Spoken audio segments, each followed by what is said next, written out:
2022년 1월 26일 큐티 말씀입니다. 창세기 13장 1절로 18절입니다.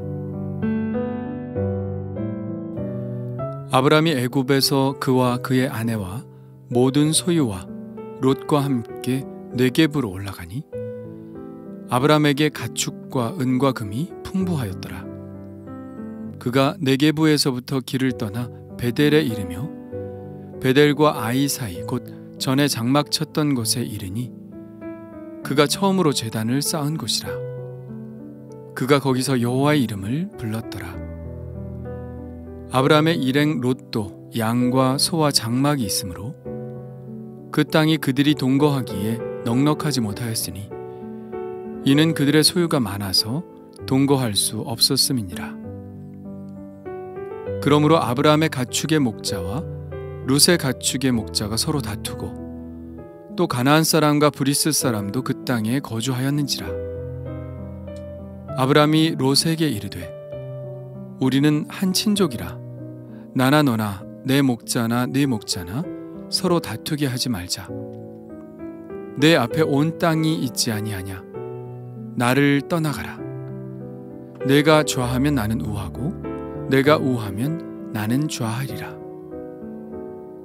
이에 롯이 눈을 들어 요단 지역을 바라본즉 소알까지 온 땅에 물이 넉넉하니 여호와께서 소돔과 고모라를 멸하시기 전이었으므로 여호와의 동산 같고 애굽 땅과 같았더라. 그러므로 롯이 요단 온 지역을 택하고 동으로 옮기니 그들이 서로 떠난지라. 아브람은 가나안 땅에 거주하였고 롯은 그 지역의 도시들에 머무르며 그 장막을 옮겨 소돔까지 이르렀더라. 소돔 사람은 여호와 앞에 악하며 큰 죄인이었더라. 롯이 아브람을 떠난 후에 여호와께서 아브람에게 이르시되 너는 눈을 들어 너 있는 곳에서 북쪽과 남쪽 그리고 동쪽과 서쪽을 바라보라. 보이는 땅을 내가 너와 네 자손에게 주리니 영원히 이르리라. 내가 내 자손이 땅의 티끌 같게 하리니 사람이 땅의 티끌을 능히 셀 수 있을진데 내 자손도 세리라. 너는 일어나 그 땅을 종과 횡으로 두루 다녀보라. 내가 그것을 내게 주리라. 이에 아브람이 장막을 옮겨 헤브론에 있는 마므레 상수리 수풀에 이르러 거주하며 거기서 여호와를 위하여 제단을 쌓았더라. 아멘.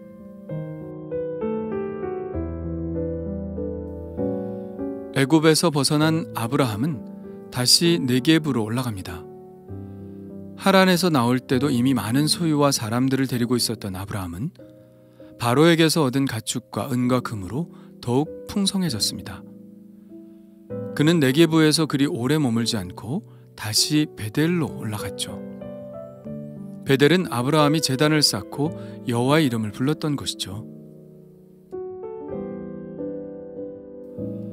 아브라함이 제일 처음 머물렀던 세겜도 이스라엘 백성들에게 매우 중요한 성소였지만 베델도 성소였습니다. 베델이 성소가 된 것은 아무래도 오늘 말씀처럼 아브라함이 이곳에 제단을 쌓았기 때문이겠죠. 아브라함이 이곳에 머물 때만 해도 이곳의 이름은 베델이 아니었습니다. 루스라는 이름으로 불렸죠. 이곳이 베델이 된 것은 아브라함의 손자 야곱이 그 이름을 그렇게 붙였기 때문입니다. 야곱이 에서를 피해 하란으로 도망하는 길에 꿈에 하나님을 만났는데 그는 꿈에서 깨고 나서 이곳을 베델 곧 하나님의 집이라고 이름을 붙였습니다. 야곱은 세겜에서의 사건이 있은 후 하나님의 음성에 따라 다시 베델로 올라가 제단을 쌓고 하나님의 복의 약속을 받습니다. 사사 시대에는 여사사 드보라가 베델에 거주하며 재판을 했고 길갈에 있던 하나님의 궤가 베델로 거처를 옮기고 본격적인 성소로서 역할을 하기도 하죠. 그러나 이렇게 성소로서의 명예가 더럽혀진 것은 여로보암 때였습니다. 왕국이 분열된 후 여로보암은 북이스라엘의 백성들이 예루살렘으로 제사하는 것을 막고자 사람들이 성소로 생각하고 있는 베델에 금송아지를 만들어 놓았죠. 그래서 아브라함부터 시작된 선조들의 거룩한 땅 베델은 그렇게 더럽혀지게 됩니다. 베델에서 아브라함은 또 한 번의 결단을 했어야 했는데요. 그것은 그가 가진 많은 재산 때문이었습니다. 그가 데리고 있던 조카 롯도 재산이 많은 것은 마찬가지였죠. 롯의 아버지 하란은 아들이 롯 하나밖에 없었기 때문에 그가 죽으면서 그의 재산은 모두 롯의 것이 되었을 것입니다. 베델이라는 땅은 그들이 함께 살기에는 그리 넉넉하지 않았죠. 이미 가나안의 7족속이 그 땅을 차지하고 있었고 그들이 이미 차지하고 있던 땅을 피해가면서 좋은 초장을 얻기가 쉽지 않았을 것입니다. 그런데다가 자주 싸움이 일어났죠. 아브라함도 롯도 가축이 많았기 때문에 그 가축들을 돌보는 목자들도 많았습니다. 초지와 물은 한정되고 가축은 많으니 다툴 수밖에 없었겠죠. 그 상황을 7절은 이렇게 이야기합니다. 그러므로 아브라함의 가축의 목자와 롯의 가축의 목자가 서로 다투고 또 가나안 사람과 브리스 사람도 그 땅에 거주하였는지라. 그들 목자뿐 아니라 가나안의 다른 족속들도 이 다툼에 참여했으니 이제 떨어져 살지 않으면 방법이 없는 한계에 도달해 버렸죠. 함께 산다고 다 능사는 아닙니다.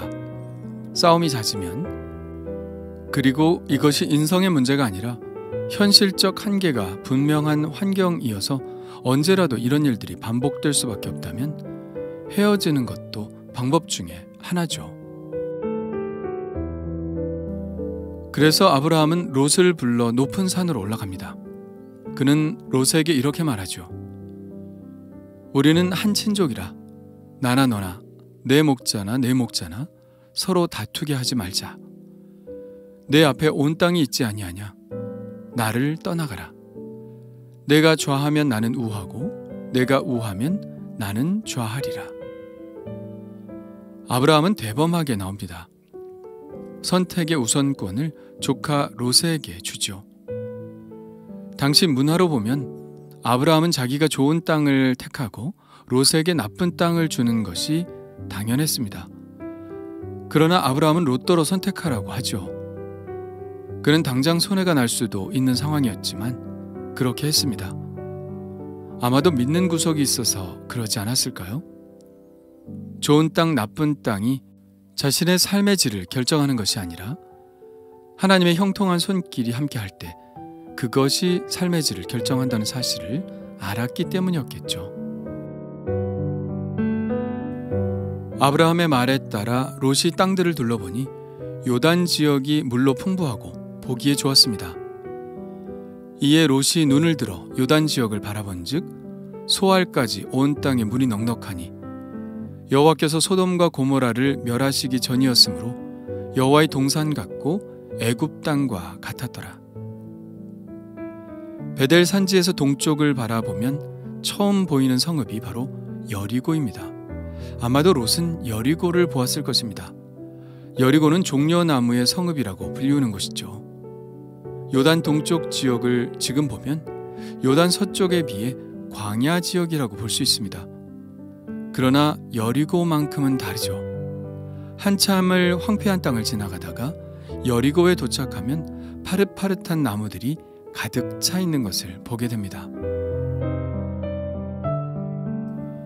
롯은 가차없이 풍요로워 보이는 곳을 선택합니다. 롯의 판단 기준은 오직 한 가지였죠. 하나님의 뜻이라던가 삼촌을 배려한다던가 하는 것이 전혀 없었습니다. 오직 눈에 보이는 대로 좋은 곳을 택할 뿐이었죠. 왠지 이 장면이 낯설지 않은 것은 무슨 까닭일까요? 이 장면은 하와가 선악과의 유혹을 따라갈 때와 오버랩되지 않나요? 하와가 선악과를 보았을 때 먹음직도 하고 보암직도 하고 지혜롭게 할 만큼 탐스럽기까지 한 나무처럼 생각되었죠. 그녀는 눈에 보이는 유혹을 물리치지 못했습니다. 롯도 비슷하죠. 롯이 소돔과 고모라 땅을 보았을 때 소돔과 고모라는 여호와의 동산 같고 애굽 땅과 같았다고 했습니다. 그리고 앞으로 롯의 운명을 예언이라도 하는 듯 13절은 어두운 그림자를 롯에게 비추고 있죠. 소돔 사람은 여호와 앞에 악하며 큰 죄인이었더라. 그렇게 아브라함과 롯은 함께 했던 긴 여정을 뒤로하고 갈라섭니다. 하나님은 대범하게 좋은 땅을 양보한 아브라함을 찾아오시죠. 그리고 아브라함이 롯에게 그랬던 것처럼 이렇게 말씀하십니다. 너는 눈을 들어 너 있는 곳에서 북쪽과 남쪽 그리고 동쪽과 서쪽을 바라보라. 보이는 땅을 내가 너와 내 자손에게 주리니 영원히 이르리라. 내가 내 자손이 땅의 티끌 같게 하리니 사람이 땅의 티끌을 능히 셀 수 있을진데 내 자손도 세리라. 너는 일어나 그 땅을 종과 횡으로 두루 다녀보라. 내가 그것을 내게 주리라. 롯은 눈에 보이는 풍요의 땅을 찾아갔지만 아브라함은 하나님의 약속의 땅을 바라보았습니다. 아브라함은 작은 것을 양보했지만 하나님은 큰 것을 약속하셨죠. 세상이 주는 복이 있고 하나님이 주시는 복이 있죠.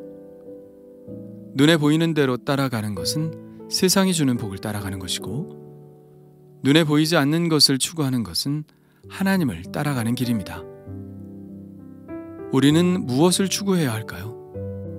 눈에 보이는 복보다는 하나님이 주시는 영원한 복을 추구해야 합니다. 사도 바울은 우리가 이렇게 살 것을 주문하고 있죠.